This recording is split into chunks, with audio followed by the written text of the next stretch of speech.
بسم اللہ الرحمن الرحیم ایاک نعبد و ایاک نستعین یا قادر یا خبیر واخبرنی اللہم صلی علی سیدنا محمد وعلی آل سیدنا محمد مبارک وسلم۔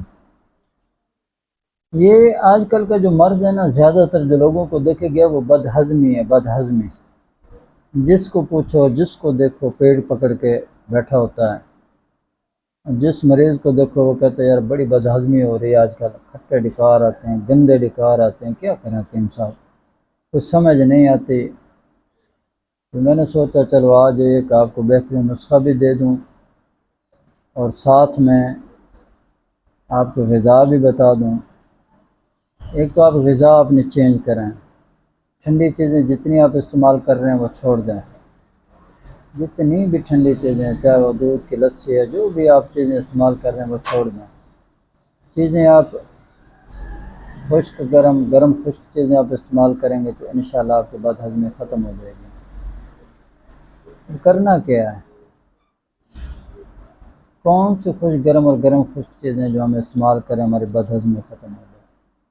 اس میں سیدھی سی بات ہے، جیسے پکوڑے ہیں اور اس کے ساتھ کریلا گوشت ہے، ٹکے کباب ہیں، مونگی کی دال ہے، چنے کی دال ہے، چنے ہیں، یہ استعمال کریں، اس سے بد ہضمی آپ کی ٹھیک ہوگی۔ ٹھیک ہے۔ اور نسخے کے طور پر آپ جو ہے اجوائن دیسی 50 گرام، گندک آملہ سار 50 گرام، پودینہ خشک 50 گرام، اس کا باریک پاؤڈر بنا لیں۔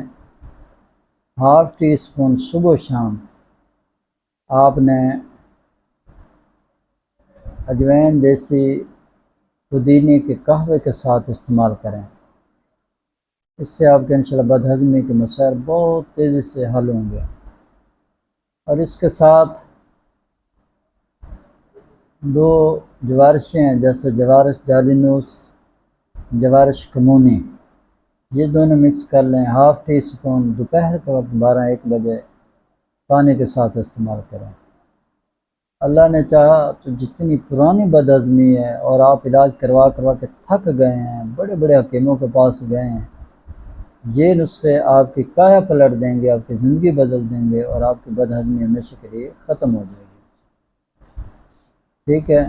اب یہ نسخے بنانا آپ کا کام ہے، شفا دینا اللہ کا کام ہے۔ بعض دفعہ لوگوں کو چیزوں کی پہچان ہی نہیں ہوتی، نہ نسخوں کا پتہ ہوتا ہے، نہ کہ اس کی ترتیب کا پتہ ہوتا ہے، تو ان کو میرا پیغام یہی ہے کہ آپ ہمیشہ کبھی جب بھی جائیں کسی اچھے معالج کے پاس جائیں، کسی اچھے طبیب کے پاس جائیں، اس سے پہلے ڈائگنوز کروائیں کہ آپ کا مسئلہ کہاں پہ ہے۔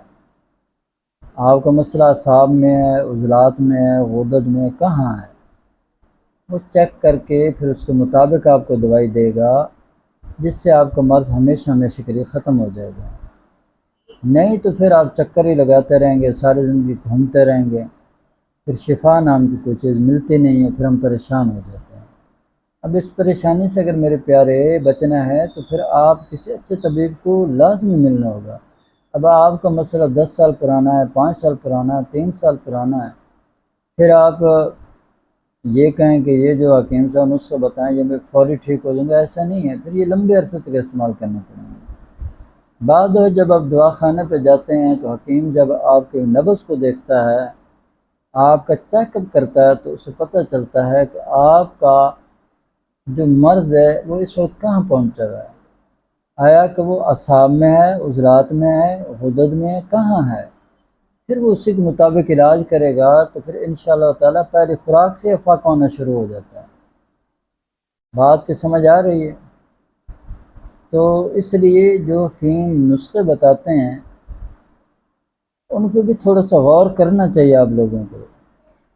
آیا کہ جس حکیم نے یہ نسخہ دیا ہے، آیا کہ وہ اس قابل ہے، اس کو پتہ ہے اگر یہ جو میں نسخہ استعمال کروں اللہ نہ کرے اس کے کچھ سائیڈ افیکٹ ہوتے ہیں، تو کیا وہ حکیم مجھے اس کا توڑ بھی بتا سکتا ہے؟ اسے پتہ بھی ہے کہ نہیں؟ یہ نہ دڑ نسخے آپ استعمال کرتے جائیں اور پہلے سے بھی کام آپ کا بگڑ جائے۔ تو لہٰذا یا تو کسی اچھے طبیب سے ملیں آ کے، ٹھیک ہے، یا ان سے آپ ڈائگنوز کروائیں اور ان سے پوچھیں کہ میرا کون سا مزاج ہے، مجھے کیا چیز استعمال کرنی چاہیے، پھر وہ آپ کو بتا دیں گے، آپ استعمال کریں گے تو انشاءاللہ آپ ٹھیک ہو جائیں گے۔